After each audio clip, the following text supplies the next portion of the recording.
Well ਅਗਰ ਤੁਹਾਡਾ paper 15 ਦਿਨ ਬਾਅਦ ਹੈ IELTS the then this video can literally help you to improve your performance. ਇਹ ਵੀਡੀਓ ਦੇ ਵਿੱਚ ਜੋ ਗੱਲਾਂ ਹੋਣਗੀਆਂ that will be dedicated towards ਕਿ ਬੱਚਿਆਂ ਨੂੰ ਜੇ ਉਹਨਾਂ ਦਾ ਪੇਪਰ 15 ਦਿਨ ਬਾਅਦ ਹੈ ਆਇਲਸ ਦਾ ਉਹਨਾਂ ਨੂੰ ਕਿੱਦਾਂ ਦਾ ਰੂਟੀਨ ਫੋਲੋ ਕਰਨਾ ਚਾਹੀਦਾ ਹੈ ਤੇ ਕਿਹਨਾਂ ਚੀਜ਼ਾਂ ਦਾ ਧਿਆਨ ਰੱਖਣਾ ਚਾਹੀਦਾ ਹੈ। Well prior to this video ਇੱਕ ਵੀਡੀਓ ਰਿਕਾਰਡ ਕੀਤੀ ਸੀਗੀ ਜੋ ਲਾਸਟਲੀ ਪਬਲਿਸ਼ ਕੀਤੀ ਸੀਗੀ ਜਿਹਦੇ ਵਿੱਚ ਕਿ ਗੱਲ ਕੀਤੀ ਸੀ ਕਿ ਇੱਕ ਬੱਚੇ ਨੂੰ ਆਫਟਰ ਕੋਚਿੰਗ ਕਿੱਦਾਂ ਦਾ ਰੂਟੀਨ ਰੱਖਣਾ ਚਾਹੀਦਾ ਹੈ ਅਗਰ ਉਹਨੇ ਆਇਲਸ ਦੀ ਕਲਾਸਿਸ ਵਗੈਰਾ ਲੈ ਰਿਹਾ। ਠੀਕ ਹੈ, ਸੋ ਅਗਰ ਉਹ ਕਿਸੇ ਨੇ ਵੀਡੀਓ ਨਹੀਂ ਦੇਖੀ ਆਈ ਵੁੱਡ ਸੁਜੈਸਟ ਇੱਥੇ ਹੀ ਇਸ ਵੀਡੀਓ ਨੂੰ ਪੌਜ਼ ਕਰ ਲਓ। There is a link on your screen, ਉਸ 'ਤੇ ਕਲਿੱਕ ਕਰਕੇ just go and watch that video ਐਂਡ ਉਸ ਤੋਂ ਬਾਅਦ ਆ ਵੀਡੀਓ ਦੇਖਿਓ because that is for somebody ਜਿਨ੍ਹਾਂ ਨੇ ਹਲੇ ਆਇਲਸ ਦਾ ਪੇਪਰ ਨਹੀਂ ਭਰਿਆ। ਬਸ ਇਹ ਜਿਹੜੀ ਵੀਡੀਓ ਹੁਣ ਰਿਕਾਰਡ ਹੋ ਰਹੀ ਹੈ this is completely dedicated to all those students ਜਿਨ੍ਹਾਂ ਦਾ ਲਿਟਰਲੀ 15 ਦਿਨ ਬਾਅਦ ਆਇਲਸ ਦਾ ਐਗਜ਼ਾਮ ਹੈ and I will be literally dedicating each and everything. ਮੈਂ ਤੁਹਾਨੂੰ ਹਰ ਚੀਜ਼ ਦੱਸੂੰਗਾ ਪੂਰੇ ਦਿਨ ਦੇ ਵਿੱਚ ਤੁਹਾਨੂੰ ਕੀ ਕਰਨਾ ਚਾਹੀਦਾ ਹੈ, ਕਿਹੜੇ ਮੋਡਿਊਲ ਨੂੰ ਕਿੱਦਾਂ ਰਿਵਾਈਜ਼ ਕਰਨਾ ਚਾਹੀਦਾ ਹੈ ਐਂਡ ਕਿੰਨੀ ਵਾਰੀ ਰਿਵਾਈਜ਼ ਕਰਨਾ ਚਾਹੀਦਾ ਹੈ। That everything will be discussed in this video. So ਥੋੜਾ ਜਿਹਾ ਇਸ ਚੀਜ਼ ਨੂੰ ਧਿਆਨ ਨਾਲ ਸਮਝਣ ਦੀ ਕੋਸ਼ਿਸ਼ ਕਰਨਾ। ਅੱਛਾ, ਸੋ ਦ ਫਸਟ ਥਿੰਗ ਜਿਹੜੀ ਚੀਜ਼ਾਂ ਤੋਂ ਹੁਣ ਪਹਿਲਾਂ ਤਾਂ ਇੱਕ ਧਿਆਨ ਰੱਖਦੇ ਹਾਂ before we go for the schedule ਕਿਹਨਾਂ ਚੀਜ਼ਾਂ ਦਾ ਧਿਆਨ ਰੱਖਣਾ ਹੈ ਅਗਰ ਤੁਹਾਡਾ ਪੇਪਰ 15 ਦਿਨ ਬਾਅਦ ਤੁਹਾਡਾ ਪੇਪਰ ਆਇਲਸ ਦਾ ਹੈਗਾ ਆ। ਅੱਛਾ, the first and the foremost thing ਜਿਹੜੀ ਚੀਜ਼ ਧਿਆਨ ਰੱਖਣੀ ਚਾਹੀਦੀ ਹੈ you should not learn anything new. ਤੁਹਾਨੂੰ ਐਟ ਦਿਸ ਸਟੇਜ ਜਿੱਥੇ ਕਿ ਤੁਸੀਂ ਆਪਣੀ ਆਇਲਸ ਦੀ ਪ੍ਰੈਪਰੇਸ਼ਨ ਕਰ ਹਟੇ ਹੋ, ਤੁਸੀਂ 2 ਮਹੀਨੇ ਜਾਂ 3 ਮਹੀਨੇ ਜਾਂ ਇਟਸ ਬੀਨ ਅ ਵਾਈਲ ਤੁਸੀਂ ਆਪਣੇ ਕੋਚਿੰਗ ਇੰਸਟੀਟਿਊਟ ਦੇ ਵਿੱਚ ਕੁਛ ਨਾ ਕੁਛ ਕਰ ਰਹੇ ਹੋ, ਤੁਸੀਂ you are preparing something, you are learning something. ਉਹ ਲਰਨਿੰਗ ਨੂੰ ਜਿਹੜੀ ਹੈਗਾ ਆ ਇੱਥੇ ਆ ਕੇ ਥੋੜਾ ਜਿਹਾ ਪੌਜ਼ ਲਾ ਲਓ। Do not learn any new method of solving reading ਜਾਂ ਰਾਈਟਿੰਗ ਦਾ ਕੋਈ ਨਵਾਂ ਪੈਟਰਨ। ਜੋ ਤੁਹਾਡਾ ਆਇਲਸ ਇੰਸਟੀਟਿਊਟ ਦੇ ਵਿੱਚ ਪੈਟਰਨ ਚੱਲ ਰਿਹਾ ਹੈ ਜਾਂ ਜੋ ਤੁਸੀਂ ਆਪਣੇ ਲੈਵਲ ਤੇ ਜੋ ਤੁਸੀਂ ਇੱਕ ਆਇਲਸ ਦੀ ਇੱਕ ਰੀਡਿੰਗ ਸੋਲਵ ਕਰਨ ਦਾ ਮੈਥਡ ਫੋਲੋ ਕਰ ਰਹੇ ਹੋ, ਚਾਹੇ YouTube ਤੋਂ ਕਰ ਰਹੇ ਹੋ ਚਾਹੇ ਕਿਸੇ ਵੀ ਟਿਊਟਰ ਦਾ ਕਰ ਰਹੇ ਹੋ, ਉਸ ਮੈਥਡ ਨੂੰ ਹੀ ਸਟਿਕ ਕਰੋ। This is not the better right time ਕਿ ਤੁਸੀਂ ਇਸ ਵੇਲੇ ਕੋਈ ਨਵੀਂ ਚੀਜ਼ ਸਿੱਖੋ ਬਿਕੋਜ਼ ਹੋਊਗਾ ਕੀ ਹੁਣ ਮੈਂ ਤੁਹਾਨੂੰ ਦੱਸਦਾ। ਅਗਰ ਤੁਸੀਂ ਐਟ ਦਿਸ ਸਟੇਜ ਨਵੀਂ ਚੀਜ਼ ਸਿੱਖੋਗੇ ਪੇਪਰ ਤੋਂ 15 ਦਿਨ ਪਹਿਲਾਂ ਤੇ ਤੁਸੀਂ ਕਨਫਿਊਜ਼ ਹੋਵੋਗੇ। ਤੁਹਾਨੂੰ ਇਹ ਨਹੀਂ ਸਮਝ ਆਉਣੀ ਕਿ ਮੈਂ ਪਹਿਲਾਂ ਵਾਲਾ ਮੈਥਡ ਯੂਜ਼ ਕਰਾਂ ਕਿ ਮੈਂ ਹੁਣ ਵਾਲਾ ਮੈਥਡ ਯੂਜ਼ ਕਰਾਂ। ਠੀਕ ਹੈ, so there are different kind of things ਜਿਵੇਂ ਫੋਰ ਐਗਜ਼ਾਮਪਲ ਰਾਈਟਿੰਗ ਦਾ ਪੈਟਰਨ ਹੁੰਦਾ ਆ। ਠੀਕ ਹੈ, ਉਹ ਬਹੁਤ ਡਿਫਰੈਂਟ ਹੁੰਦਾ ਕਈ ਬੱਚਿਆਂ ਦਾ। ਠੀਕ ਹੈ, ਜਾਂ ਰੀਡਿੰਗ ਕਰਨ ਦਾ ਸਟਾਈਲ ਕਈ ਬੱਚੇ ਪਹਿਲਾਂ ਹੈਡਿੰਗਸ ਕਰਦੇ ਨੇ ਜਾਂ ਕਈ ਬੱਚੇ ਪਹਿਲਾਂ ਸਮਰੀ ਕਰਦੇ ਆ। ਸੋ ਜਿੱਦਾਂ ਤੁਹਾਡੀ ਪ੍ਰੈਕਟਿਸ ਹੋਈ ਹੈ ਤੁਹਾਡੀ ਕੋਚਿੰਗ ਦੇ ਵਿੱਚ ਜਾਂ ਤੁਸੀਂ ਪਹਿਲਾਂ ਘਰੇ ਕਰਦੇ ਰਹੇ ਹੋ ਸੋ ਉਹਦੇ ਨਾਲ ਹੀ ਸਟਿਕ ਕਰਿਓ। Do not learn any new method prior to your paper ਅਗਰ 15 ਦਿਨ ਰਹਿੰਦੇ ਨੇ, ਇਹ ਨਹੀਂ ਕਰਨਾ। This is the one thing that you should always focus on. ਅੱਛਾ, ਸੈਕਿੰਡ ਚੀਜ਼ ਜੋ ਤੁਹਾਨੂੰ ਕਰਨੀ ਚਾਹੀਦੀ ਹੈ ਹਮੇਸ਼ਾ ਸੋਲਵ ਕਰਨੇ ਆ ਆਪਾਂ ਕੈਂਬਰਿਜ ਦੇ ਹੀ ਪੇਪਰਸ। ਕੈਂਬਰਿਜ ਦੇ ਪੇਪਰਸ ਹੀ ਬੇਟਾ 15 ਦਿਨ ਸੋਲਵ ਕਰਨੇ ਚਾਹੀਦੇ ਆ। ਉਸ ਤੋਂ ਪਹਿਲਾਂ ਤਾਂ ਚਲੋ ਠੀਕ ਹੈ ਤੁਸੀਂ ਕੈਂਬਰਿਜ ਕਰ ਰਹੇ ਹੋ ਨਹੀਂ ਕਰ ਰਹੇ ਹੋ ਉਹ ਇੱਕ ਵੱਖਰੀ ਗੱਲ ਹੈ। ਠੀਕ ਹੈ, I not talk about it but end of the day ਤੁਹਾਨੂੰ ਅਗਰ ਤੁਹਾਡਾ ਪੇਪਰ ਸਿਰਫ ਕਹਿ ਲਓ ਕਿ 15 ਦਿਨ ਰਹਿੰਦੇ ਨੇ ਤੇ ਤੁਹਾਨੂੰ ਸਿਰਫ ਕੈਂਬਰਿਜ ਦੇ ਪੈਸੇਜਿਸ ਜਾਂ ਕੈਂਬਰਿਜ ਦੇ ਰਾਈਟਿੰਗਸ ਹੀ ਸੋਲਵ ਕਰਨੀਆਂ ਚਾਹੀਦੀਆਂ ਨੇ ਐਂਡ ਈਵਨ ਲਿਸਨਿੰਗਸ ਆਲਸੋ। ਉਹ ਕਿਉਂਕਿ ਜਿਹੜਾ ਪੇਪਰ ਸੈੱਟ ਕਰਦਾ ਨਾ ਪੇਪਰ ਜਿਹਨੇ ਇੱਕ ਡਿਸਾਈਡ ਕੀਤਾ ਹੋਇਆ ਜੋ ਇੱਕ ਸਟਰਕਚਰਾਈਜ਼ ਕੀਤਾ ਹੋਇਆ ਉਹਨੂੰ ਈਵਨ ਸੈੱਟ ਕੀਤਾ ਹੋਇਆ ਐਂਡ ਉਹ ਬੱਚਿਆਂ ਨੂੰ ਜੋ ਅੱਜ ਕੱਲ੍ਹ ਵੀ ਪੇਪਰ ਪੈ ਰਿਹਾ ਹੈ IDP ਜਸਟ ਬੇਟਾ ਪੇਪਰ ਕੰਡਕਟ ਕਰਵਾਉਂਦਾ ਹੈ। ਪੇਪਰ ਹਾਲੇ ਵੀ ਕੈਂਬਰਿਜ ਯੂਨੀਵਰਸਿਟੀ ਹੀ ਸੈੱਟ ਕਰਦੀ ਹੈ। ਠੀਕ ਹੈ, ਸੋ ਕੈਂਬਰਿਜ ਯੂਨੀਵਰਸਿਟੀ ਨੇ ਜਿਹੜੀਆਂ 17 ਬੁੱਕਸ ਜਿਹੜੀਆਂ ਰਿਲੀਜ਼ ਕੀਤੀਆਂ ਨੇ ਉਹਨਾਂ ਨੇ ਜੋ ਪਬਲਿਸ਼ ਕੀਤੀਆਂ ਨੇ ਦੋਜ਼ ਆਰ ਵੈਰੀ ਯੂਜ਼ਫੁਲ। ਠੀਕ ਹੈ, ਉਹਦਾ link is in the description box. ਉਹ ਫ੍ਰੀ ਆਫ ਕਾਸਟ ਉਹਦੀ PDFs ਅਵੇਲੇਬਲ ਹੈਗੀਆਂ ਨੇ, ਤੁਸੀਂ ਕਲਿੱਕ ਕਰਕੇ ਉਹ PDFs ਲੈ ਸਕਦੇ ਹੋ ਅਗਰ ਕਿਸੇ ਕੋਲ ਨਹੀਂ ਹੈਗੀਆਂ।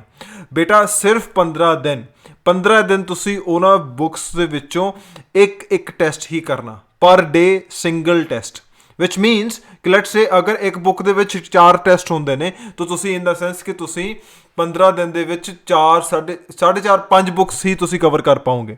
ਠੀਕ ਹੈ, ਤਾਂ ਤੁਸੀਂ 15 ਬੁੱਕਸ ਵਿੱਚੋਂ ਜਿਹੜੀ ਤੁਹਾਡੀਆਂ 17 ਬੁੱਕਸ ਨੇ ਉਹਨਾਂ ਵਿੱਚੋਂ ਤੁਸੀਂ ਸਿਰਫ ਲੈ ਦੇ ਕੇ you can only cover 4 to 5 books. ਤੁਸੀਂ ਸਿਰਫ ਉਹੀ ਕਰਨੀਆਂ ਨੇ, ਕੋਈ ਹੋਰ ਤਰ੍ਹਾਂ ਦੀ ਰੀਡਿੰਗ ਨਹੀਂ ਕਰਨੀ। Do not go for any other ਕਿ ਪੀਟੀ ਦੀ ਮੈਂ ਰੀਡਿੰਗ ਕਰ ਲੈਣਾ ਜਾਂ ਇਹ ਰੀਡਿੰਗ ਮੇਰੇ ਕੋਚਿੰਗ ਇੰਸਟੀਚਿਊਟ ਨੇ ਦਿੱਤੀ ਸੀ ਮੈਂ ਉਹ ਕਰ ਲੈਣਾ। ਅਗਰ ਕੋਚਿੰਗ ਇੰਸਟੀਚਿਊਟ ਉਹ ਰੀਡਿੰਗ ਦਿੰਦੇ ਨੇ ਕਾਈਂਡਲੀ ਚੈੱਕ ਕਿ ਉਹ ਕੈਂਬਰਿਜ ਦੀ ਹੀ ਹੈ।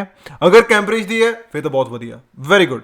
ਅਗਰ ਕੈਂਬਰਿਜ ਦੀ ਨਹੀਂ ਹੈਗੀ then you should focus on your own preparation and ਤੁਹਾਡੇ ਕੋਲ ਮੈਂ PDFs ਅਵੇਲੇਬਲ ਕਰਤੀਆਂ ਨੇ, ਪ੍ਰਿੰਟ ਕਢਾਓ, ਖੁਦ ਆਪਣੀ ਰੀਡਿੰਗ ਸੋਲਵ ਕਰੋ ਕਿਉਂਕਿ ਇਹ ਸਾਰੀ ਕੈਂਬਰਿਜ ਦੀਆਂ ਨੇ। And and of the day always ਯਾਦ ਰੱਖੋ ਕਿ ਜੋ ਪੇਪਰ ਆਉਣਾ ਉਹ ਲੈਵਲ ਸੇਮ ਹੋਏਗਾ ਜੋ ਕੈਂਬਰਿਜ ਦੀ ਬੁੱਕਸ ਦਾ ਹੋਏਗਾ, ਠੀਕ ਹੈ। ਸੋ ਇਹ ਬਹੁਤ ਇੰਪੋਰਟੈਂਟ ਇੱਕ ਚੀਜ਼ ਹੈਗੀ ਆ। ਅੱਛਾ, ਥਰਡ ਥਿੰਗ ਜੋ ਧਿਆਨ ਰੱਖਣਾ, ਯੂ ਸ਼ੁੱਡ ਨਾਟ ਪ੍ਰੈਕਟਿਸ ਮੋਰ।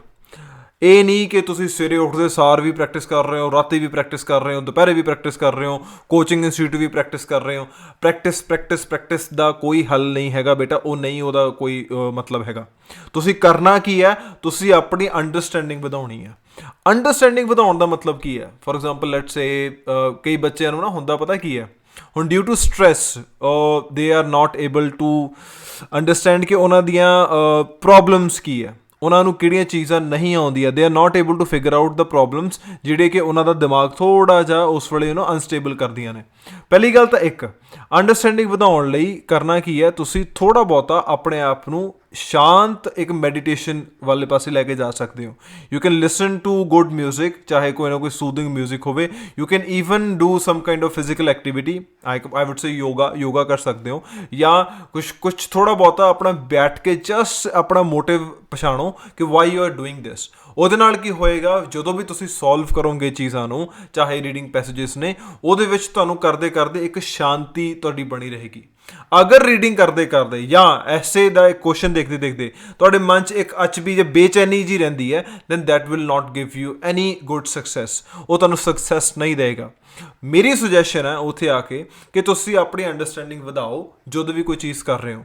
ਅਗਰ ਕੋਈ ਵੀ ਚੀਜ਼ ਪੜ੍ਹ ਰਹੇ ਹੋ, ਠੀਕ ਹੈ, ਫੋਰ ਐਗਜ਼ਾਮਪਲ ਤੁਸੀਂ ਰੀਡਿੰਗ ਦੇ ਵਿੱਚ ਕੋਈ ਵੀ ਲਾਈਨ ਪੜ੍ਹ ਰਹੇ ਹੋ, ਕੋਈ ਥਾਟ ਪੜ੍ਹ ਰਹੇ ਹੋ, ਚਾਹੇ ਉਹ ਕੁਛ ਵੀ ਹੋ ਸਕਦਾ, ਇਹ ਸੋਚੋ ਕਿ ਮੈਂ ਇਹ ਰਾਈਟਿੰਗ ਦੇ ਵਿੱਚ ਯੂਜ਼ ਕਰ ਸਕਦਾ, ਕਿ ਮੈਂ ਸਪੀਕਿੰਗ ਦੇ ਵਿੱਚ ਯੂਜ਼ ਕਰ ਸਕਦਾ, ਠੀਕ ਹੈ। So that is actually saying that ਕਿ ਆਪਣੀ ਅੰਡਰਸਟੈਂਡਿੰਗ ਵਧਾਓ। ਇਹ ਨਹੀਂ ਕਿ ਤੁਸੀਂ ਵਰਡਸ ਹੀ ਦੇਖ ਰਹੇ ਹੋ ਐਂਡ ਵਰਡਸ ਨੂੰ ਇਕੱਲਿਆਂ ਦੇਖ ਰਹੇ ਹੋ। ਹਮੇਸ਼ਾ ਉਸ ਚੀਜ਼ 'ਤੇ ਕੰਮ ਕਰੋ ਵਿਚ ਇਜ਼ ਲਾਈਫ ਲੌਂਗਰ, ਐਂਡ ਤੁਹਾਡੇ ਹੈਲਪ ਵੀ ਆਏਗੀ ਵੱਖਰੇ ਮੋਡਿਊਲਸ ਦੇ ਵਿੱਚ, ਠੀਕ ਹੈ। ਇੰਡੀਵਿਜੂਅਲੀ ਮੋਡਿਊਲਸ ਪ੍ਰਿਪੇਅਰ ਕਰਨ ਦਾ ਫਾਇਦਾ ਨਹੀਂ ਹੈ। ਮਾਈ ਸੁਜੈਸ਼ਨ ਇਜ਼ ਕਿ ਤੁਸੀਂ ਇੰਡੀਵਿਜੂਅਲਸ ਨਾ ਕਰਦੇ ਹੋਏ ਇਕੱਠੇ ਪ੍ਰਿਪੇਅਰ ਕਰੋ। ਇਕੱਠੇ ਕਿੱਦਾਂ? ਫੋਰ ਐਗਜ਼ਾਮਪਲ ਮੈਂ ਰੀਡਿੰਗ ਦੇ ਵਿੱਚ ਕੋਈ ਚੀਜ਼ ਪੜ੍ਹੀ, ਉਹ ਮੈਂ ਰਾਈਟਿੰਗ ਦੇ ਐਸੇ ਵਿੱਚ ਵੀ ਯੂਜ਼ ਕਰ ਸਕਦਾ, ਠੀਕ ਹੈ। ਮੈਂ ਰੀਡਿੰਗ ਕਰਦੇ ਕਰਦੇ ਮੇਰੇ ਸਾਹਮਣੇ ਸਪੈਲਿੰਗਸ ਆਏ, ਮੈਂ ਥੋੜ੍ਹਾ ਜਿਹਾ ਧਿਆਨ ਨਾਲ ਦੇਖ ਸਕਦਾ ਠਰਮੇ ਦੇ ਨਾਲ, ਅਗਰ ਮੇਰੇ ਉਹ ਸਪੈਲਿੰਗਸ ਗਲਤ ਹੁੰਦੇ ਨੇ ਰਾਈਟਿੰਗ ਦੇ ਵਿੱਚ। ਸੋ ਇੱਦਾਂ ਇਹਨੂੰ ਇੱਕ simultaneously you can prepare 2 or 3 things together, ਠੀਕ ਹੈ। ਇਹ ਇੱਕ ਕੀਤੀਆਂ ਜਾ ਸਕਦੀਆਂ ਨੇ।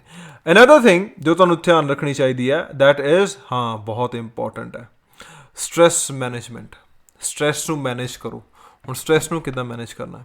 15 ਦਿਨ ਰਹਿ ਗਏ ਪੇਪਰ ਨੂੰ, ਸਿਰਫ 15 ਦਿਨ ਦੇ ਵਿੱਚ how will you just COP up with ਦੀਸ things?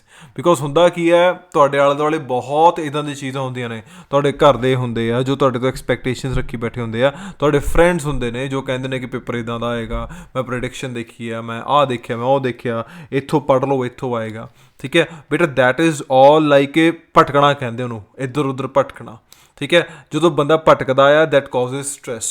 ਸੋ ਭਟਕਣ ਦੇ ਨਾਲੋਂ ਮਾਈ ਸੁਜੈਸ਼ਨ ਇਜ਼ ਕਿ ਤੁਸੀਂ ਜਸਟ ਇਹ ਰਿਅਲਾਈਜ਼ ਕਰੋ ਕਿ ਤੁਹਾਡਾ ਇੱਕ ਜੋ ਵਧੀਆ ਮੋਡਿਊਲ ਕੀ ਹੈ ਐਂਡ ਜੋ ਤੁਹਾਡਾ ਖਰਾਬ ਮੋਡਿਊਲ ਹੈ, ਜਿਹਦੇ ਵਿੱਚ ਤੁਹਾਨੂੰ ਲੱਗਦਾ ਕਿ ਤੁਹਾਨੂੰ ਹੋਰ ਪ੍ਰੈਪਰੇਸ਼ਨ ਚਾਹੀਦੀ ਹੈ, focus on that module, that's it.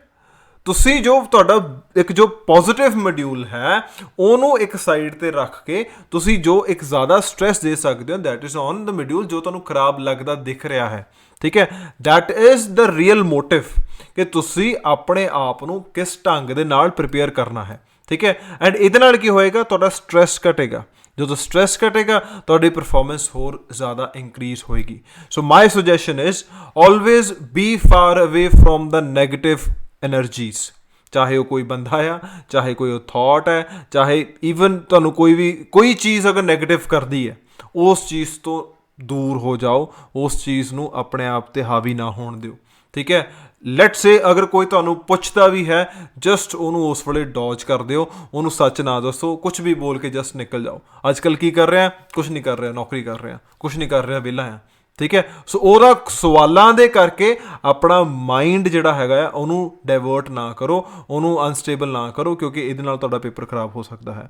ਠੀਕ ਹੈ। So this is very important, stress management. And ਇੱਕ ਸਟ੍ਰੈਸ ਮੈਨੇਜਮੈਂਟ ਇੱਕ ਹੋਰ ਢੰਗ ਨਾਲ ਕੀਤੀ ਜਾ ਸਕਦੀ ਹੈ, ਫਿਜ਼ੀਕਲ ਐਕਟੀਵਿਟੀ ਕਰੋ। ਠੀਕ ਹੈ। ਆਪਣਾ ਗੁੱਸਾ ਜਿਹੜਾ ਹੈਗਾ ਆ ਉਹ ਆਪਣੀ ਐਕਸਰਸਾਈਜ਼ ਵਿੱਚ, ਅਗਰ ਤੁਸੀਂ ਲੈਟਸ ਸੇ ਜਿਮ ਜਾਂਦੇ ਹੋ, ਉਹਦੇ ਵਿੱਚ ਕੱਢੋ। ਐਂਡ ਉਹਦੇ ਨਾਲ ਕੀ ਹੋਏਗਾ, you will become more streamed aligned. ਇਹ ਬਹੁਤ ਇੰਪੋਰਟੈਂਟ ਹੈ। ਐਂਡ ਹਾਂ, ਇੱਕ ਹੋਰ ਚੀਜ਼, you should remain far away from your mobile. ਇਹ ਕਿੱਦਾਂ ਜਾਂ ਇਹ ਕਿਉਂ? ਪਹਿਲੀ ਗੱਲ ਤਾਂ ਇਸ ਕਰਕੇ ਕਿ ਜਦੋਂ 15 ਦਿਨ ਰਹਿ ਗਏ, ਹੁਣ ਆਦਤ ਤਾਂ ਆਪਣੀ ਪਈ ਹੈ ਕਿ ਆਪਾਂ ਰੀਲਸ ਵਗੈਰਾ ਦੇਖਦੇ ਰਹਿੰਦੇ ਹਾਂ, ਸ਼ਾਰਟਸ ਵਗੈਰਾ ਦੇਖਦੇ ਰਹਿੰਦੇ ਹਾਂ। ਠੀਕ ਹੈ। ਇੰਸਟਾਗ੍ਰਾਮ 'ਤੇ ਵੀ ਜਸਟ ਟਾਕ ਈਚ ਅਦਰ। ਹੁਣ ਐਂਡ ਆਫ ਦਾ ਡੇ ਜਦੋਂ ਅਸੀਂ ਦੂਜਿਆਂ ਦੀ ਜ਼ਿੰਦਗੀ ਬਾਰੇ ਦੇਖਦੇ ਹਾਂ, ਐਂਡ ਸੀਰੀਅਸਲੀ ਕਰਕੇ ਦੇਖ ਲਓ, ਰੋਜ਼ ਰਾਤੀ ਤੁਸੀਂ ਸੌਣ ਲੱਗੇ ਫੋਨ ਚਲਾਉਂਦੇ ਹੋਵੋਗੇ, ਦੈਟਸ ਬੈਟ ਸ਼ੋਰ। ਬਟ ਜਦੋਂ ਘੰਟਾ ਚਲਾ ਕੇ ਬੰਦ ਕਰਦੇ ਹੋ ਫੋਨ, ਤੁਹਾਨੂੰ ਲੱਗਦਾ ਕਿ ਮੈਂ ਪੂਰਾ ਕੀ ਦੇਖਿਆ, what have I done, I literally wasted my time. So ਮੇਰੀ ਸੁਜੈਸ਼ਨ ਹੈ ਕਿ ਸੋਸ਼ਲ ਮੀਡੀਆ 'ਤੇ ਇੱਕ ਦੂਜੇ ਦੀ ਜ਼ਿੰਦਗੀ ਦੇਖਣ ਨਾਲੋਂ ਬੇਟਾ 15 ਦਿਨ ਸਿਰਫ ਆਪਣੇ ਆਪ ਨੂੰ ਡੈਡੀਕੇਟ ਕਰ ਲਓ, ਸੌਂਦੇ ਜਾਗਦੇ ਸਿਰਫ think about your drawbacks and ਉਹਨਾਂ 'ਤੇ ਕੰਮ ਕਰ ਲਓ, ਤੁਹਾਡਾ ਪੇਪਰ ਬਹੁਤ ਆਰਾਮ ਨਾਲ ਨਿਕਲ ਜਾਏਗਾ। So staying far away from the mobile phones, staying far away from the social media is very important. ਠੀਕ ਹੈ। ਸੋ ਇਹ ਹੈਗਾ ਕਿਉਂ ਕਰਨਾ। ਹੁਣ ਕਰਨਾ ਕਿੱਦਾਂ ਆ, ਇਹ ਵੀ ਇੰਪੋਰਟੈਂਟ ਹੈ। ਹੁਣ ਫੋਨ ਤੋਂ ਬਿਨਾਂ ਤਾਂ ਤੁਸੀਂ ਅਲਾਰਮ ਵੀ ਅੱਜ ਕੱਲ੍ਹ ਫੋਨ 'ਤੇ ਲੱਗਦੇ ਆ, how can you B stay for away from it. ਬੇਟਾ ਮੇਰੀ ਇੱਕ ਸੁਜੈਸ਼ਨ ਹੈ, ਜਾਂ ਤਾਂ ਇਹਨਾਂ ਫੋਨਸ ਦੇ ਵਿੱਚ ਨਾ ਜਸਟ ਕੋਈ ਵੀ ਇੱਕ ਡਿਫਰੈਂਟ ਫੋਨ ਲੈ ਲਓ। ਠੀਕ ਹੈ। ਜਿਹਦੇ ਤੁਹਾਡੀ ਆਈਡੀਜ਼ ਵਗੈਰਾ ਕੁਛ ਨਹੀਂ ਖੁੱਲ੍ਹਾ, ਇੱਕ ਬੇਸਿਕ ਫੋਨ ਰੱਖ ਲਓ, 15 ਦਿਨ ਉਹ ਯੂਜ਼ ਕਰ ਲਓ। ਉਹਦੇ ਨਾਲ ਕੀ ਹੋਏਗਾ, ਤੁਹਾਨੂੰ ਜੇ ਕਿਸੇ ਨੇ ਕੰਟੈਕਟ ਕਰਨਾ ਉਹ ਬੰਦਾ ਕੰਟੈਕਟ ਕਰ ਪਾਏਗਾ, ਐਂਡ ਐਂਡ ਆਫ ਦਾ ਡੇ ਤੁਹਾਡਾ ਟਾਈਮ ਬਚੇਗਾ। ਠੀਕ ਹੈ।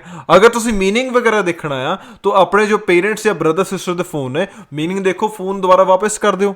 ਠੀਕ ਹੈ। ਕੁਛ ਵੀ ਪੜ੍ਹਨਾ ਹੈ ਤਾਂ ਫੋਨ 'ਤੇ ਨਾ ਪੜ੍ਹੋ, ਬਿਕੋਜ਼ ਆਈਸਾਈਟ 'ਤੇ ਵੀ ਬਹੁਤ ਫਰਕ ਪਏਗਾ। ਉਹਦੇ ਪ੍ਰਿੰਟਸ ਕਢਾ ਲਓ ਬੇਟਾ, ਉਹਦੇ ਪ੍ਰਿੰਟਸ ਕਢਾ ਲਓ, ਜ਼ਿਆਦਾ ਸੌਖਾ ਆ।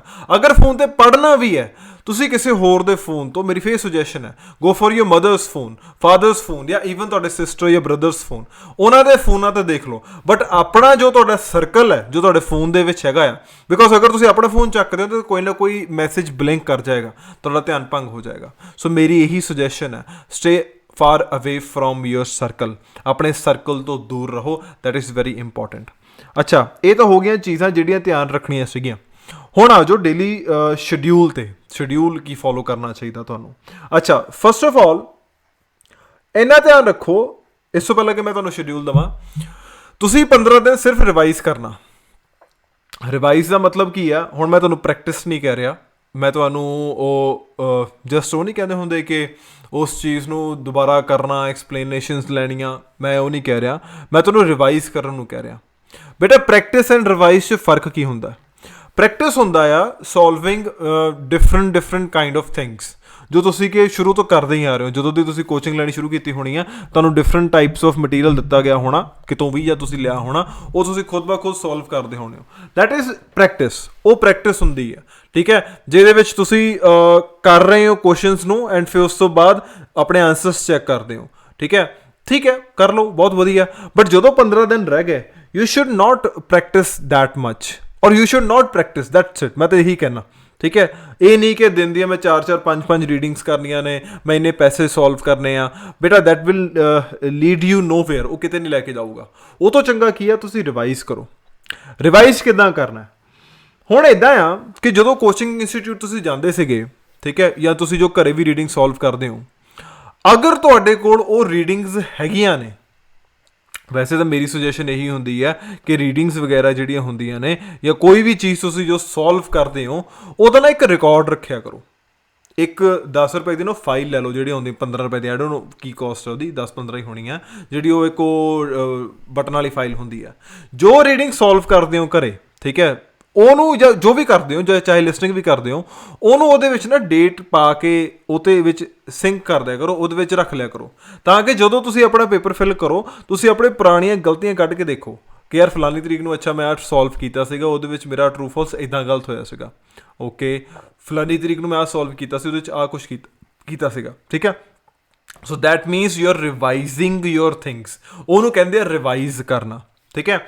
ਹੁਣ ਕਰਨਾ ਕਿੱਦਾਂ ਆ?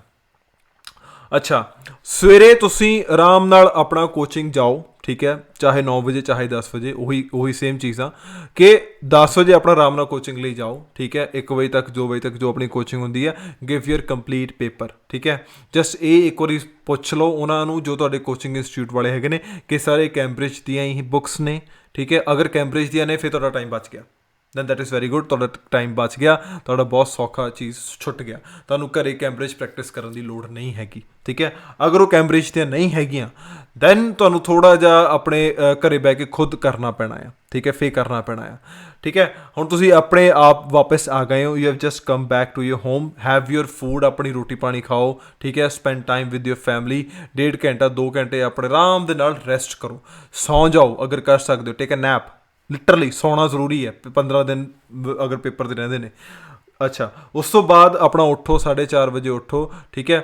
ਉਦੋਂ ਤੁਸੀਂ ਕਰਨਾ ਕੀ ਹੈ, ਤੁਹਾਡਾ ਜਿਹੜਾ ਮੋਡਿਊਲ ਤੁਹਾਡਾ ਵੀਕ ਹੈ, ਠੀਕ ਹੈ, ਜਿਵੇਂ ਲੈਟਸ ਸੇ ਕਈ ਬੱਚੇ ਦੀ ਰੀਡਿੰਗ ਵੀਕ ਹੁੰਦੀ ਹੈ, ਕਈ ਬੱਚੇ ਦੀ ਰਾਈਟਿੰਗ ਵੀਕ ਹੁੰਦੀ ਹੈ, ਸਪੈਸੀਫਿਕਲੀ ਉਹ ਮੋਡਿਊਲ ਉਸ ਵੇਲੇ ਸੋਲਵ ਕਰਨਾ, ਠੀਕ ਹੈ।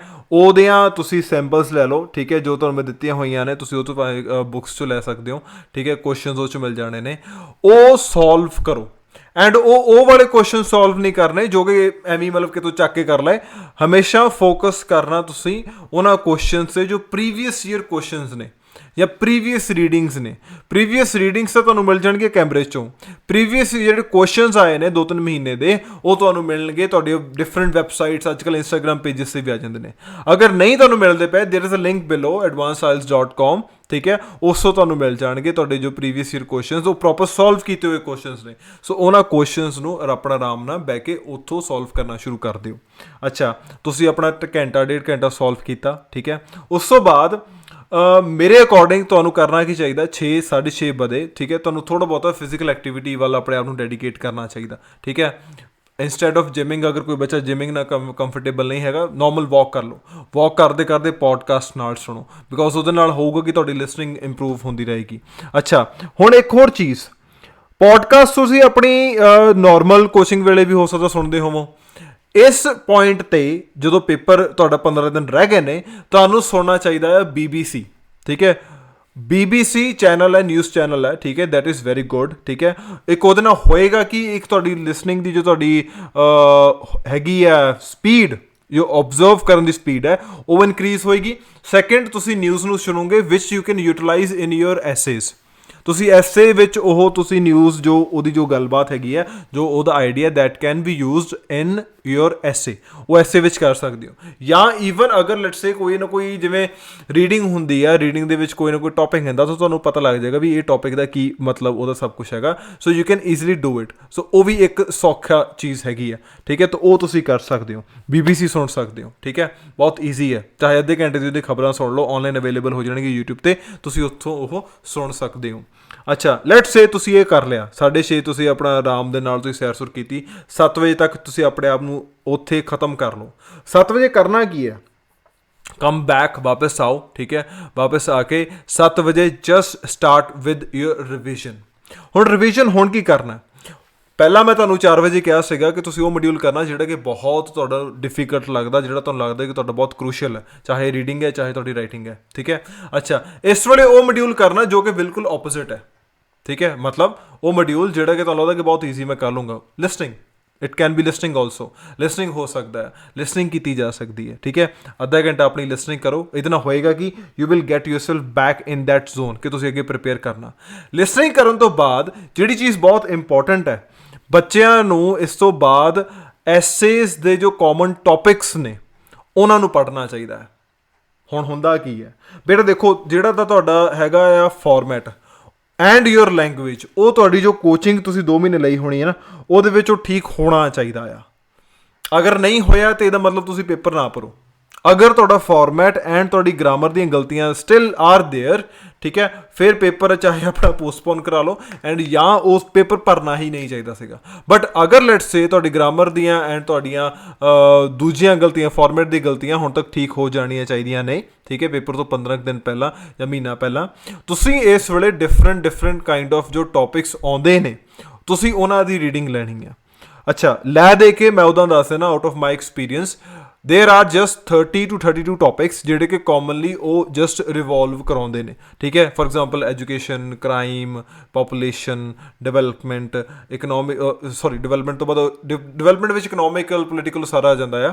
ਫਿਰ ਉਸ ਤੋਂ ਬਾਅਦ ਤੁਹਾਡਾ ਆ ਜਾਂਦਾ ਆ artificial intelligence, technology, science technology, ਠੀਕ ਹੈ। ਫਿਰ ਤੁਹਾਡਾ ਆ ਜਾਂਦਾ ਏਲੀਅਨਸ ਆ ਜਾਂਦੇ ਨੇ, ਠੀਕ ਹੈ। ਸੋ ਇਹ 6 ਟੌਪਿਕ ਹੋ ਗਏ। ਸੋ ਇੱਦਾਂ ਦੇ ਟੋਟਲ 32 ਟੌਪਿਕ ਨੇ, ਠੀਕ ਹੈ, ਜਿਨ੍ਹਾਂ ਵਿੱਚੋਂ ਐਸੇਜ਼ ਆ ਜਾਂਦੇ ਨੇ ਜਿਹੜੇ ਕਿ ਆਉਂਦੇ ਹੀ ਨੇ, ਠੀਕ ਹੈ। ਸੋ ਇਹ ਇਕੱਲੇ ਟੌਪਿਕ ਦੇ ਐਲੈਬੋਰੇਸ਼ਨਸ ਜਿਹੜੀਆਂ ਨੇ ਅਗਰ ਤੁਹਾਨੂੰ ਮਿਲ ਜਾਣ, ਵੈਸੇ those are also available on advancediles.com, ਜਿਹਦਾ ਕਿ link is there in the below description, ਉੱਥੇ ਜਾ ਕੇ ਤੁਸੀਂ ਦੇਖ ਸਕਦੇ ਹੋ। But end of the day you must consider ਕਿ ਉਹ ਜੋ ਟੌਪਿਕ ਜੋ ਸਾਰਾ ਹੁੰਦਾ ਨਾ, ਉਹਦੇ ਵਿੱਚੋਂ you can get the material ਜਿਹਨੂੰ ਕਿ ਤੁਸੀਂ ਆਪਣੇ ਹਿਸਾਬ ਦੇ ਨਾਲ then you can cook and make your essay, ਠੀਕ ਹੈ। ਸੋ ਇਹ ਥੋੜ੍ਹਾ ਧਿਆਨ ਰੱਖੋ, ਤੁਹਾਨੂੰ ਰਿਵੀਜ਼ਨ ਕਰਨੀ ਚਾਹੀਦੀ ਹੈ ਸਿਰਫ ਟੌਪਿਕਸ ਦੀ। ਡੋਂਟ ਰਾਈਟ ਐਸੇ। ਮੈਂ ਐਸੇ ਲਿਖਣ ਦੀ ਗੱਲ ਨਹੀਂ ਕਰ ਰਿਹਾ, ਐਸੇ ਕਿਉਂਕਿ ਤੁਸੀਂ ਕਾਫੀ ਲਿਖੇ ਹੋਣੇ ਆ, ਤੁਸੀਂ ਡੇਲੀ ਬੇਸਿਸ 'ਤੇ ਤੁਸੀਂ ਕੋਚਿੰਗ 'ਚ ਲਿਖਦੇ ਰਹੇ ਹੋ। ਬਟ ਕਰੰਟਲੀ ਤੁਹਾਡਾ ਕੰਮ ਹੋਣਾ ਚਾਹੀਦਾ ਇੰਕਰੀਜ਼ਿੰਗ ਦਾ ਅੰਡਰਸਟੈਂਡਿੰਗ ਪਾਵਰ, ਨਾਟ ਸੋਲਵਿੰਗ ਦਾ ਥਿੰਗਸ। ਹੁਣ ਸੋਲਵ ਕਰਨ ਦਾ ਟਾਈਮ ਹੈ ਨਹੀਂ, ਠੀਕ ਹੈ। ਸੋ ਇਹ ਧਿਆਨ ਰੱਖਣਾ ਆ, ਠੀਕ ਹੈ। ਤੁਸੀਂ ਲਿਸਨਿੰਗ ਕੀਤੀ 7 ਵਜੇ ਸ਼ੁਰੂ ਕਰਕੇ 7:30 ਪੌਣੇ 8 ਤੱਕ, ਪੌਣੇ 8 ਤੋਂ ਲੈ ਕੇ 9 ਵਜੇ ਤੱਕ ਆਪਣੇ ਐਸੇਜ਼ ਦੇ ਇਹ ਮੰਨ ਕੇ ਚੱਲੋ ਕਿ ਤੁਸੀਂ ਦਿਨ ਦੇ ਸਿਰਫ 2 ਟੌਪਿਕ ਪੜ੍ਹਨੇ ਨੇ। ਐਜੂਕੇਸ਼ਨ ਪੜ੍ਹਨਾ ਆ, ਤੁਸੀਂ ਸਾਇੰਸ ਐਂਡ ਟੈਕਨੋਲੋਜੀ ਪੜ੍ਹਨਾ ਆ। 2 ਟੌਪਿਕ ਤੁਸੀਂ ਦਿਨ ਦੇ ਰਿਵਾਈਜ਼ ਕਰ ਲਏ, ਸਫੀਸ਼ੀਐਂਟ, ਬਹੁਤ ਹੈ। 15 ਦਿਨ ਦੇ ਵਿੱਚ ਤੁਸੀਂ ਆਰਾਮ ਦੇ ਨਾਲ ਤੁਸੀਂ 30 ਟੌਪਿਕਸ ਆਪਣੇ ਰਿਵਾਈਜ਼ ਕਰ ਲਓਗੇ, ਤੁਹਾਡਾ ਰਾਈਟਿੰਗ ਮੋਡਿਊਲ ਨਹੀਂ ਹਿੱਲੇਗਾ, ਠੀਕ ਹੈ। ਇਹ ਥੋੜ੍ਹਾ ਧਿਆਨ ਰੱਖੋ, ਠੀਕ ਹੈ। ਐਂਡ ਆਫ ਦਾ ਡੇ ਜਦੋਂ ਸੌਣ ਲੱਗੇ ਹੋ, ਸੌਰੀ ਸੌਣਾ ਥੋੜ੍ਹੀ ਹਲੇ 9 ਵਜੇ ਕਰਨਾ ਕੀ ਹੈ, ਹਲੇ 1 ਘੰਟਾ ਹੈਗਾ ਆ। ਅੱਛਾ, 9 ਵਜੇ you should do your speaking ਕਰਨੀ ਚਾਹੀਦੀ ਹੈ। ਸਪੀਕਿੰਗ ਦੇਣਾ ਨਹੀਂ, ਸਪੀਕਿੰਗ ਵਿੱਚ ਤੁਸੀਂ ਕਿਊ ਕਾਰਡਸ ਕਿੱਦਾਂ ਦੇ ਅੱਜ ਕੱਲ੍ਹ ਆ ਰਹੇ ਨੇ, ਕੀ ਮੈਂ ਬੋਲ ਸਕਦਾ ਹਾਂ, ਕਿੱਦਾਂ ਦੇ ਕਿਊ ਕਾਰਡਸ ਨਵੇਂ ਆ ਸਕਦੇ ਨੇ, ਠੀਕ ਹੈ। ਸੋ ਇਹਨਾਂ ਚੀਜ਼ਾਂ 'ਤੇ ਫੋਕਸ ਕਰੋ। ਲੈ ਦੇ ਕਿ ਇਹਨਾਂ ਦੇ ਵੀ ਟੌਪਿਕ ਬਹੁਤ ਬੇਸਿਕ ਐਂਡ ਉਹੀ ਨੇ ਜੋ ਰਿਪੀਟ ਹੁੰਦੇ ਨੇ, but end of the day ਤੁਹਾਨੂੰ ਖੁਦ ਦੇਖਣਾ ਚਾਹੀਦਾ ਕਿ ਮੈਂ ਇਸ ਕਿਊ ਕਾਰਡ 'ਤੇ ਕੀ ਬੋਲੂੰਗਾ। ਬੇਟਾ ਰੱਟਾ ਨਾ ਲਾਇਓ ਕਿਊ ਕਾਰਡਸ ਦਾ, ਬਿਕੋਜ਼ ਹੁੰਦਾ ਕੀ ਆ, ਜਦੋਂ ਬੱਚਾ ਰੱਟਾ ਲਾ ਕੇ ਉੱਥੇ ਜਾਂਦਾ ਤਾਂ ਉੱਥੇ ਕਾਫੀ ਬੱਚੇ ਰੱਟਾ ਲਾਏ ਖੜੇ ਹੀ ਹੁੰਦੇ, ਪਹਿਲਾਂ ਹੀ ਖੜੇ ਹੁੰਦੇ ਆ, ਠੀਕ ਹੈ। ਸੋ ਆਂਸਰਸ ਮੈਚ ਹੋ ਜਾਂਦੇ ਨੇ, ਠੀਕ ਹੈ। ਇੱਕ ਆਇਆ ਐਗਜ਼ਾਮ ਲੱਗਾ, ਇਹਨੇ ਵੀ ਰੱਟਾ ਲਾਇਆ, ਦੂਜੇ ਨੇ ਵੀ ਰੱਟਾ ਲਾਇਆ, ਤੀਜੇ ਨੇ ਵੀ ਰੱਟਾ ਲਾਇਆ, ਸੋ ਬੈਂਡ ਘੱਟ ਲਾਉਂਦਾ ਆ। ਸੋ ਮੇਰੀ ਸੁਜੈਸ਼ਨ ਕੀ ਹੈ ਕਿ instead of doing any kind of cramming, ਠੀਕ ਹੈ, ਤੁਸੀਂ ਕਿਊ ਕਾਰਡਸ ਨੂੰ ਓਬਜ਼ਰਵ ਕਰੋ ਕਿ ਅੱਛਾ ਇਸ ਕਿਊ ਕਾਰਡ 'ਤੇ ਮੈਂ ਆਹ ਚੀਜ਼ ਬੋਲ ਸਕਦਾ। ਜਦੋਂ ਮੈਂ ਐਗਜ਼ਾਮਪਲ ਦਿੰਦਾ ਕਿ describe your best family member, ਜਾਂ ਕਹਿ ਲਓ ਕਿ talk about a family member with whom you spend a lot of time. 1 describe a person who is very inspirational. ਹੁਣ ਇਹ ਦੋਵੇਂ ਕਿਊ ਕਾਰਡ ਇੱਕ ਬੰਦੇ ਬਾਰੇ ਹੋ ਸਕਦੇ ਆ, ਠੀਕ ਹੈ। ਸੋ ਇਹਨੂੰ ਕਹਿੰਦੇ ਆ ਪ੍ਰੋਪਰ ਦਿਮਾਗ ਲਾ ਕੇ ਅੰਡਰਸਟੈਂਡਿੰਗ ਦੇ ਨਾਲ 2 ਕਿਊ ਕਾਰਡਸ ਨੂੰ ਕਲੱਬ ਕਰਨਾ, ਠੀਕ ਹੈ। ਕਲੱਬ ਕਰਿਆ ਕਰੋ। ਜਾਂ ਫॉर एग्जांपल ਇੱਕ ਹੋਰ ਕਿਊ ਕਾਰਡ ਹੈਗਾ, describe the city you would like to visit, ਠੀਕ ਹੈ। 1 2 ਟਾਕ ਅਬਾਊਟ टूर और talk about a destination which you would like to go, ठीक है। So city and your destination, ठीक है, वो सेम हो सकती है। सो कहने का मोटिव की है, ਜਿਹੜਾ ਤੁਹਾਡਾ 9 ਤੋਂ 10 ਵਜੇ ਦਾ ਟਾਈਮ ਹੈ, you should dedicate towards your clubbing the Q cards, ਤਾਂ ਕਿ ਜਦੋਂ ਤੁਹਾਡੇ ਕੋਲ ਉੱਥੇ ਐਗਜ਼ਾਮੀਨਰ ਕੋਈ ਕਿਊ ਕਾਰਡ ਪੁੱਛੇ ਤੁਹਾਡੇ ਕੋਲ ਐਂਪਲ ਆਈਡੀਆਜ਼ ਹੋਣ। ਬੇਟਾ ਕ੍ਰੈਮਿੰਗ ਨਾ ਕਰਿਓ, ਇੱਥੇ ਆ ਕੇ ਆਈਡੀਆਜ਼ ਨੂੰ ਕਲੱਬ ਕਰਨਾ ਸ਼ੁਰੂ ਕਰੋ। ਅੱਛਾ, ਨਾਓ 10 ਵੱਜ ਚੁੱਕੇ ਨੇ, ਠੀਕ ਹੈ, ਵੈਰੀ ਗੁੱਡ। ਹੁਣ 10 ਵਜੇ ਕਰਨਾ ਕੀ ਹੈ ਬੇਟਾ, you should dedicate your time towards writing task 1। Writing task 1 ਵੱਲ ਡੈਡੀਕੇਟ ਕਰੋ, ਠੀਕ ਹੈ। ਰਾਈਟਿੰਗ ਟਾਸਕ ਵੱਲ ਕਿੱਦਾਂ ਡੈਡੀਕੇਟ ਕਰਨਾ, ਲੁੱਕ ਫॉर द ਫਾਰਮੈਟ ਦੇਖਿਆ ਕਰੋ ਕਿ ਪਾਈ ਚਾਰਟ ਕਿੱਦਾਂ ਲਿਖਣਾ ਆ, ਟੇਬਲ ਚਾਰਟ ਕਿੱਦਾਂ ਲਿਖਣਾ ਆ, ਠੀਕ ਹੈ। ਐਂਡ ਈਵਨ ਤੁਹਾਡਾ ਉਹ ਜਿਹੜਾ ਕੀ ਕਹਿੰਦੇ ਹੁੰਦੇ ਆ ਲਾਈਨ ਗ੍ਰਾਫ ਕਿੱਦਾਂ ਲਿਖਣਾ ਹੈ। ਸੋ ਟੋਟਲ ਜਿੰਨੇ ਵੀ ਹੈਗੇ ਨੇ 7-8 ਜਿੰਨੇ ਵੀ ਹੈਗੇ ਆ, ਇਹਨਾਂ ਦੇ ਫਾਰਮੈਟ ਨੂੰ ਰਿਵਾਈਜ਼ ਕਰੋ, ਕਿਉਂਕਿ ਰਾਈਟਿੰਗ ਟਾਸਕ 1 ਠੀਕ ਹੈ ਉਹਦੀ ਵੇਟੇਜ ਘੱਟ ਹੁੰਦੀ ਹੈ, but end of the day you must stick to the thing ਕਿ ਤੁਹਾਨੂੰ ਪਤਾ ਹੋਣਾ ਚਾਹੀਦਾ ਕਿ ਇਹਨੂੰ ਅਗਰ ਮੈਂ ਐਲੈਬੋਰੇਟ ਕਰੂੰਗਾ ਤਾਂ ਕਿੱਦਾਂ ਹੋਊਗਾ। ਸੋ ਇਹ ਬਹੁਤ ਇੰਪੋਰਟੈਂਟ ਹੈ। 10 ਵਜੇ ਤੋਂ ਲੈ ਕੇ ਤੁਹਾਡੇ ਕੋਲ 11 ਵਜੇ ਤੱਕ ਥੋੜ੍ਹਾ ਜਿਹਾ ਟਾਈਮ ਐਕਸਟੈਂਡ ਕਰ ਲਓ, ਕਿਉਂਕਿ ਹੁਣ ਇੰਪੋਰਟੈਂਟ ਹੈ। 11 ਜਾਂ 11:30 1.5 ਘੰਟਾ ਜਸਟ ਆਪਣੇ ਆਪ ਨੂੰ ਰਾਈਟਿੰਗ ਟਾਸਕ 1 ਨੂੰ, ਜਾਂ ਅਗਰ ਲੈਟਸ ਸੇ ਤੁਸੀਂ ਕਿਸੇ ਮੋਡਿਊਲ ਨੂੰ ਦੁਬਾਰਾ ਇੱਕ ਵਾਰੀ ਰਿਵਾਈਜ਼ ਕਰਨਾ ਚਾਹੁੰਦੇ ਹੋ, you can dedicate your half an hour, ਠੀਕ ਹੈ। 11 ਵਜੇ ਤੋਂ ਉਹ ਕੀਤਾ, 11 ਤੋਂ ਲੈ ਕੇ 11:30 ਉਹ ਕਰ ਦਿੱਤਾ। ਅੱਛਾ, ਇਸ ਤੋਂ ਬਾਅਦ ਬਹੁਤ ਇੰਪੋਰਟੈਂਟ ਗੱਲ ਜਿਹੜੀ ਮੈਂ ਫੇਰ ਰਿਪੀਟ ਕਰਨ ਲੱਗਾ, ਜੋ ਮੈਂ ਪਿਛਲੀ ਵੀਡੀਓ ਵਿੱਚ ਵੀ ਕੀਤੀ ਸੀਗੀ, ਬੇਟਾ have a good and healthy sleep. ਸੌਣਾ ਬਹੁਤ ਇੰਪੋਰਟੈਂਟ ਹੈ। ਸੌਵੋ, ਰੱਜ ਕੇ ਸੌਵੋ, ਆਰਾਮ ਨਾਲ ਫੋਨ ਨਾ ਫੜਿਓ, ਠੀਕ ਹੈ। Don't just B on your mobile phones, stay for away from them, literally ਇਹਨਾਂ ਤੋਂ ਥੋੜ੍ਹਾ ਦੂਰ ਰਹੋ 15 ਦਿਨ ਪਹਿਲਾਂ ਪੇਪਰ ਤੋਂ, ਐਂਡ ਆਰਾਮ ਨਾਲ ਆਪਣੀ ਨੀਂਦ ਪੂਰੀ ਕਰੋ। ਸਵੇਰੇ ਆਰਾਮ ਨਾਲ ਆਪਣਾ ਉੱਠੋ, ਠੀਕ ਹੈ, ਉੱਠੋ 7 ਵਜੇ ਉੱਠੋ, ਠੀਕ ਹੈ, 6:30 ਉੱਠਣਾ ਸ਼ੁਰੂ ਕਰ ਲਓ, ਦੈਟਸ ਵੈਰੀ ਗੁੱਡ, ਕਰੋ ਆਰਾਮ ਦੇ ਨਾਲ। ਬਟ ਤੁਹਾਡੀ ਜਿਹੜੀ ਨੀਂਦ ਹੈਗੀ ਆ ਘੱਟੋ ਘੱਟ 7 ਘੰਟੇ ਦੀ, 7.5 ਘੰਟੇ ਦੀ, ਉਹ ਕੰਪਲੀਟ ਹੋਣੀ ਚਾਹੀਦੀ ਹੈ ਪੇਪਰ ਤੋਂ 15 ਦਿਨ ਪਹਿਲਾਂ। ਕਿਉਂ? ਕਿਉਂਕਿ ਅਗਰ ਮਾਈਂਡ ਫਰੈਸ਼ ਰਹੇਗਾ ਤਾਂ ਹੀ ਬੋਲ ਪਾਓਗੇ, ਠੀਕ ਹੈ। ਸੋ ਇਹ ਬਹੁਤ ਇੰਪੋਰਟੈਂਟ ਹੈਗਾ ਆ। ਅੱਛਾ, ਇਸ ਤੋਂ ਬਾਅਦ ਕੀ ਕਰਨਾ, ਜਦੋਂ ਤੁਸੀਂ ਸਵੇਰੇ 7:30 ਉੱਠਦੇ ਹੋ, ਲੈਟਸ ਸੇ 7 ਵਜੇ ਉੱਠਦੇ ਹੋ, ਕਿੰਨੇ ਵਜੇ ਵੀ ਉੱਠਦੇ ਹੋ, ਤੁਸੀਂ ਇਸ ਵੇਲੇ ਦੁਬਾਰਾ ਜੋ ਤੁਸੀਂ ਐਸੇ ਪੜ੍ਹੇ ਸੀਗੇ, ਐਸੇ ਦੇ ਟੌਪਿਕਸ ਪੜ੍ਹੇ ਸੀਗੇ ਕਿ ਜਿਹੜੇ ਆ ਸਕਦੇ ਆ, ਕਿ ਆਹ ਵਾਲਾ ਆ ਸਕਦਾ, ਆਹ ਨਹੀਂ ਆ ਸਕਦਾ, ਠੀਕ ਹੈ। ਜਿਵੇਂ ਕ੍ਰਾਈਮ ਐਂਡ ਟੈਕਨੋਲੋਜੀ ਵਾਲਾ ਜੋ ਤੁਸੀਂ ਪਹਿਲਾਂ ਪਿਛਲੇ ਦਿਨ ਰਿਵਾਈਜ਼ ਕੀਤੇ ਸੀਗੇ, ਉਹਨੂੰ ਰਿਵਾਈਜ਼ ਕਰੋ, ਠੀਕ ਹੈ। Revise for half an hour revise ਕਰੋ ਉਹਨਾਂ ਟੌਪਿਕਸ ਨੂੰ, ਬਿਕੋਜ਼ ਇਹਦੇ ਨਾਲ ਹੋਏਗਾ ਕਿ ਤੁਹਾਡਾ ਇੱਕ ਵਾਰੀ ਉਹ ਟੌਪਿਕ ਕਲੀਅਰ ਹੋ ਜਾਏਗਾ, ਠੀਕ ਹੈ। ਅੱਛਾ, ਇਸ ਤੋਂ ਬਾਅਦ ਕੀ ਕਰਨਾ, ਹਾਫ ਐਨ ਆਵਰ ਬਾਅਦ ਕਰਕੇ 7:30 ਵਜੇ ਤੋਂ ਲੈ ਕੇ 8:30 ਵਜੇ ਤੱਕ, ਠੀਕ ਹੈ, ਚਾਹੇ ਘਰੇ ਹੋ, ਚਾਹੇ ਬੱਸੇ ਬਹਿ ਕੇ ਇੰਸਟੀਟਿਊਟ ਜਾ ਰਹੇ ਹੋ, ਕਿਤੇ ਵੀ ਹੋਵੋ, ਆਈ ਡੋਂਟ ਕੇਅਰ, ਤੁਸੀਂ ਜੋ ਤੁਹਾਡਾ ਇੱਕ ਦਿਨ ਪਹਿਲਾਂ ਤੁਹਾਡਾ ਜੋ ਤੁਸੀਂ ਕੋਚਿੰਗ ਇੰਸਟੀਟਿਊਟ ਵਿੱਚ ਗਲਤੀਆਂ ਕੀਤੀਆਂ ਸੀਗੀਆਂ, ਠੀਕ ਹੈ, ਸਪੈਲਿੰਗਸ ਦੀਆਂ ਗਲਤੀਆਂ ਸੀਗੀਆਂ, ਠੀਕ ਹੈ, ਚਾਹੇ ਤੁਹਾਡੀ ਰੀਡਿੰਗ ਦੀ ਗਲਤੀਆਂ ਹੋਈਆਂ ਸੀਗੀਆਂ, ਚਾਹੇ ਲਿਸਨਿੰਗ ਦੀਆਂ ਹੋਈਆਂ ਸੀਗੀਆਂ, ਉਹਨੂੰ ਦੁਬਾਰਾ ਦੇਖੋ, ਠੀਕ ਹੈ। ਉਹ ਦੇਖਣਾ ਬਹੁਤ ਇੰਪੋਰਟੈਂਟ ਹੈ, ਬਿਕੋਜ਼ ਜਦੋਂ ਕੋਚਿੰਗ ਇੰਸਟੀਟਿਊਟ ਦੁਬਾਰਾ ਪਹੁੰਚੋਗੇ, ਚਾਹੇ 9 ਵਜੇ ਪਹੁੰਚਦੇ ਹੋ, ਤੁਹਾਡੇ ਕੋਲੋਂ ਦੁਬਾਰਾ ਉਹ ਗਲਤੀਆਂ ਨਹੀਂ ਹੋਣੀਆਂ ਚਾਹੀਦੀਆਂ। ਬੇਟਾ these 15 days must be dedicated for your increasing understanding, not your doing practice more and more and more and more। Practice ਕਰਨ ਨਾਲ ਅੰਡਰਸਟੈਂਡਿੰਗ ਨਹੀਂ ਵਧੇਗੀ, ਬਟ ਜਸਟ ਥੰਮੇ ਨਾਲ ਬੈਠ ਕੇ, ਠੀਕ ਹੈ, ਸ਼ਾਂਤੀ ਦੇ ਨਾਲ ਜੋ ਗਲਤੀਆਂ ਹੁੰਦੀਆਂ ਨੇ ਉਹਨਾਂ ਨੂੰ ਸਮਝੋ, ਐਂਡ ਇਹ ਸੋਚੋ ਕਿ ਮੈਂ ਇਹਨਾਂ ਨੂੰ ਡੀਲ ਕਿੱਦਾਂ ਕਰਾਂ। ਅਗਰ ਤੁਹਾਨੂੰ ਲਿਟਰਲੀ ਤੁਹਾਡੀ ਅਗਰ ਹੈਂਡਰਾਈਟਿੰਗ ਵੀ ਮਾੜੀ ਹੈ, ਠੀਕ ਹੈ, ਹੈਂਡਰਾਈਟਿੰਗ ਵੀ ਤੁਹਾਡੀ ਅਗਰ ਮਾੜੀ ਹੈ, ਤੁਹਾਨੂੰ ਲੱਗਦਾ ਕਿ ਤੁਹਾਡਾ ਬੈਂਡ ਸਕੋਰ ਇਹਦੇ ਕਰਕੇ ਘੱਟ ਆ ਸਕਦੇ ਆ, ਬੇਟਾ ਉਹ 4 ਲਾਈਨਾਂ ਵਾਲੀ ਜਿਹੜੀ ਕਾਪੀ ਹੁੰਦੀ ਹੈ, ਜਸਟ ਬਾਏ ਦੈਟ ਕਾਪੀ। ਸਾਡੇ ਬੱਚੇ ਜਿਹੜੇ ਮੇਰੇ ਕੋਲ ਇਸ ਵੇਲੇ ਪੜ੍ਹ ਰਹੇ ਆ, ਸਾਡੇ ਕੋਲ ਪੜ੍ਹ ਰਹੇ ਆ, ਉਹ 4 ਲਾਈਨਾਂ ਵਾਲੀ ਕਾਪੀ ਕੁਛ ਬੱਚੇ ਉਹ ਯੂਜ਼ ਕਰ ਰਹੇ ਨੇ, ਐਂਡ ਉਹਨਾਂ ਨੂੰ ਕਰਾਉਣੀ ਪੈਂਦੀ ਹੈ। ਕਿਉਂ? ਬਿਕੋਜ਼ ਉੱਦਾਂ ਦੇ ਰਾਈਟ ਵੈਰੀ ਗੁੱਡ, ਬਟ ਅਗਰ ਐਗਜ਼ਾਮੀਨਰ ਨੂੰ ਪੱਲੇ ਹੀ ਨਾ ਪਿਆ ਤਾਂ ਫਿਰ ਤੁਸੀਂ ਕੀ ਕਰੋਗੇ, ਫਿਰ ਉਹ ਬੈਂਡ ਕਿੱਦਾਂ ਲਾਏਗਾ। ਸੋ ਦਿਸ ਇਜ਼ ਵੈਰੀ ਇੰਪੋਰਟੈਂਟ, ਤੁਹਾਨੂੰ ਤੁਹਾਡੀ ਹੈਂਡ ਰਾਈਟਿੰਗ 'ਤੇ ਫੋਕਸ ਕਰਨਾ ਚਾਹੀਦਾ ਹੈ, ਠੀਕ ਹੈ। ਸੋ ਇਹ ਬਹੁਤ ਇੰਪੋਰਟੈਂਟ ਹੈ। ਅੱਛਾ, ਇਹ ਸਾਰੀ ਕਥਾ ਦੇ ਵਿੱਚ ਜੋ ਇੱਕ ਗੱਲ ਤੁਹਾਨੂੰ ਹੋਰ ਧਿਆਨ ਰੱਖਣੀ ਚਾਹੀਦੀ ਹੈ, ਮੈਂ ਤੁਹਾਨੂੰ ਉਹ ਸਭ ਦੱਸ ਦਿੱਤਾ ਕਿ ਇਹਨਾਂ ਗੱਲਾਂ ਤੋਂ ਬਚ ਕੇ ਰਹਿਣਾ ਚਾਹੀਦਾ ਆ, ਆਹ ਸ਼ੈਡਿਊਲ ਤੁਹਾਨੂੰ ਫੋਲੋ ਕਰਨਾ ਚਾਹੀਦਾ ਹੈ। ਤੁਹਾਨੂੰ ਜਿਹੜਾ ਇਹ ਸਾਰੀ ਚੀਜ਼ ਦੇ ਵਿੱਚ ਧਿਆਨ ਰੱਖਣਾ ਆ, ਤੁਸੀਂ ਬਾਹਰਲਾ ਨਹੀਂ ਖਾਣਾ, ਠੀਕ ਹੈ। Do not eat junk food, do not eat any kind of food ਜੋ ਕਿ ਬਾਹਰੋਂ ਮਿਲ ਰਿਹਾ।